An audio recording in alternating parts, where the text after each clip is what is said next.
Welcome back. Now I'm going to show you how to use the ActiveTeach IWB interactive whiteboard tool for Vision. As you can see, we have the welcome page open right here. So I'm going to work off mine and you just follow along. First, you can see 4 items on the menu.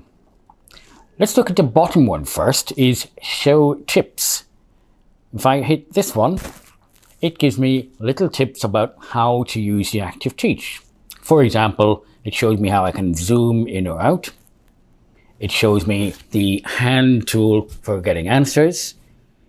It shows the various buttons, what they will do, and so on. So take a look at this when you're checking out your ActiveTeach.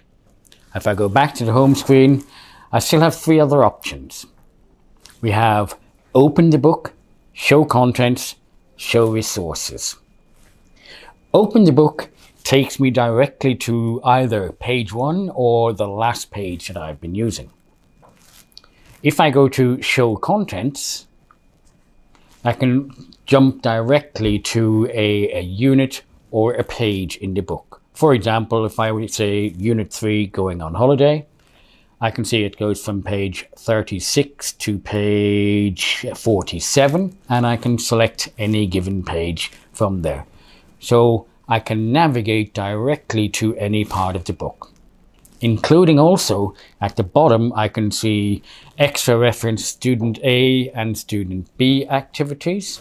I can go directly to word lists, or I can go directly to the irregular verbs table. Let's jump back to the main screen. You can also see show resources.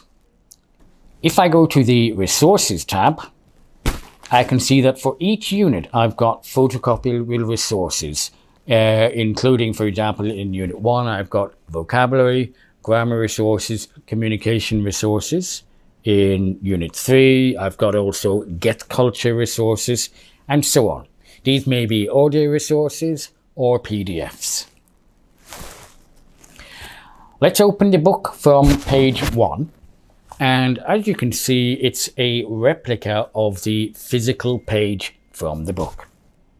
On the left hand side, I've got my operating tools. So you can see a number of tools in here. For example, pencil tool, which means that I can write on my screen. I can change the thickness or the color of my pencil. I have a marker or a highlighter, so I can highlight sections. Again, I can change the thickness or the color. I can use my eraser to erase certain sections. I can undo what I've just done, or I can clear everything. The select tool gives me a very accurate zoom function. For example, I can zoom directly into very specific parts of the page. At the bottom, I have a little back button, which takes me back to wherever I was before.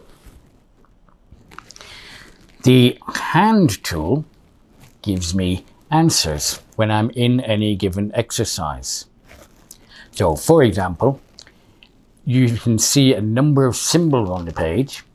One is a zoom button, which zooms me into that particular exercise only in a visual sense. If I return and go to the A one, this gives me the interactive exercise. So we can have students come up to the board, or we do them ourselves. For example, in this one, complete the sentences with the correct form of the present simple. If I go to, for example, number 3, I touch and I get a keyboard. And George does. George does karate on Thursdays. Let me see, number 5, Harry has tennis practice on Tuesdays, etc. I can check my answers. The ones I've done are correct, the ones I haven't done obviously are not. I can try again, which resets it back to 0. I can see my answers, or come back to them again. I can go one by one on the answers by clicking the next answer button. Let's exit that exercise. Now, let's take a look at the bottom of our screen. We have a few little sections here. So in the middle, you can see that I can get either a double spread or a single spread.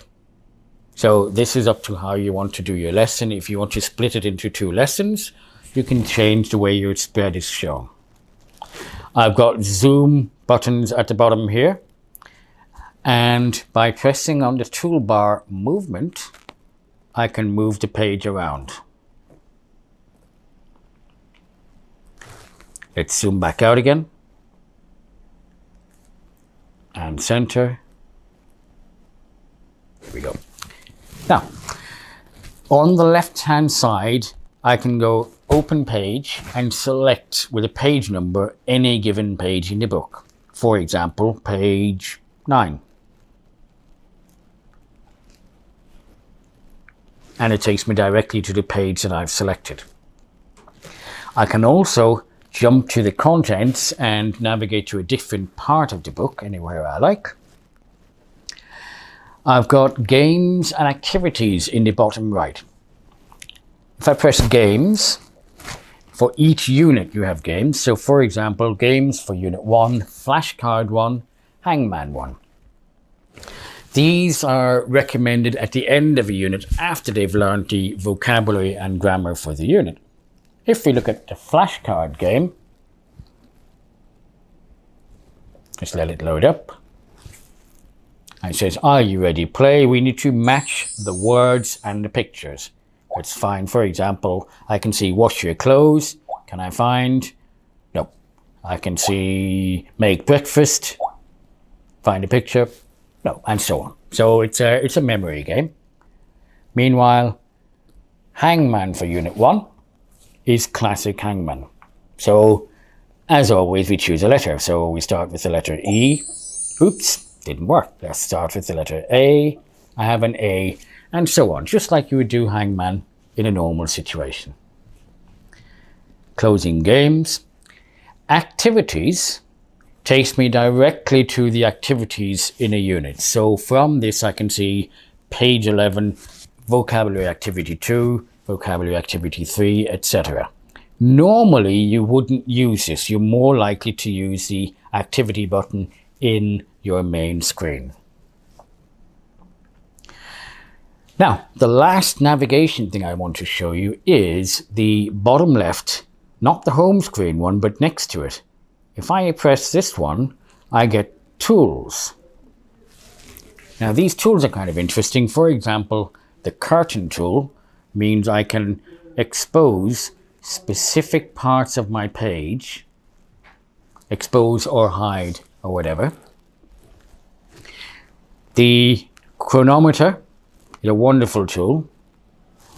It's one of my favorite tools. You can count up or count down. Usually, for example, when you want students to do an activity in a certain amount of time, like pair work, read a paragraph, you can set them a time limit. For example, 5 minutes for pair work. So I can set the time, hang on, 3, 4, 5, and start my countdown. And so on. So it's a wonderful, useful tool. Enrichment. With this, we can add elements to your ActiveTeach and save them. So for example, I can add an audio. So I can bring this audio into my ActiveTeach and add an audio file from my own hard drive. I can add an image from my own hard drive or external hard drive, whichever you want to use. With the star symbol, I can add an SWF, which is a flash type file from my local hard drive. I can also add in links from your browser. So for example, you maybe have some YouTube videos that you feel are very suitable for your lesson. You can implant links to that YouTube file directly into your Active Teach. And a file or folder, for example, if you have your own worksheets, images, PDFs, etc., you can embed these into the Active Teach as well. Unit 1, Lesson 2, Grammar. Let's first have a look at the grammar video. So I'm going to press the little video symbol and play the video.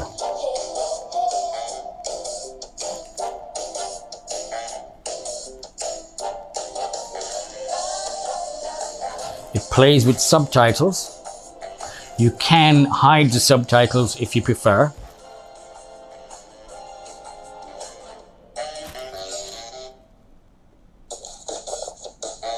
It's Saturday morning. George and Harry are playing a computer game. Their cousin, Emma, is at school. I love this game. Emma's calling.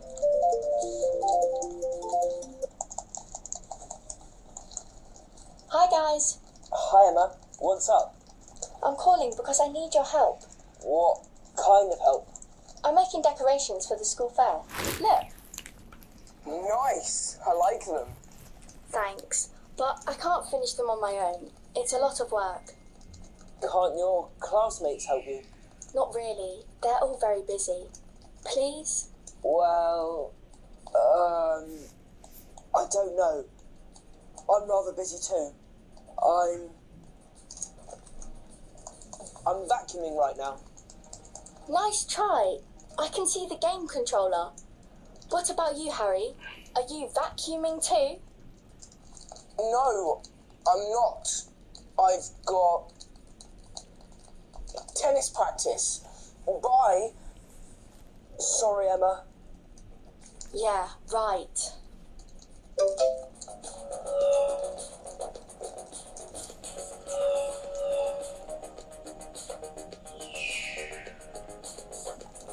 A little later.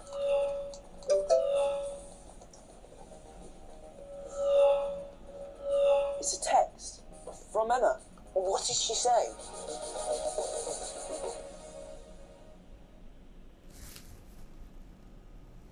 So that's one example of the grammar videos. As you can see, the grammar videos always end on a cliffhanger ending, so that when they come to the next unit, it takes up the story again. It's a continuous story all through the book. So, now that you've seen one example of a video, and also one example of an activity type, I would like to show just one more thing, a different type of activity. In this case, if I open up the activity here, it's a drag and drop type activity. So for example, I can see number 1 is the example. The boys aren't at school today because it's Saturday. Number 2, Emma's making for the school fair, let's say, decorations. I can drag and drop. All of Emma's classmates are very busy. I can check my answers. All correct so far. Let's do, George says he's busy because he wants to stay at home. Let us try again. Get some wrong ones. Computer game. Check answers. Those ones are wrong. I can go through and get my answers. Let me go to try again. Answers one by one, or all of my answers in one go. So as you can see, there's a variety of different types of activity in the Active Teach. And that's Active Teach for you. As you can see, it's quite simple and intuitive, but I highly recommend that you play around with it, check all of the different functions, try adding elements like links, images, files, etc. Just get used to using it, and it becomes quite easy over time. Have fun using the Active Teach. Have fun using Vision. Thank you very much.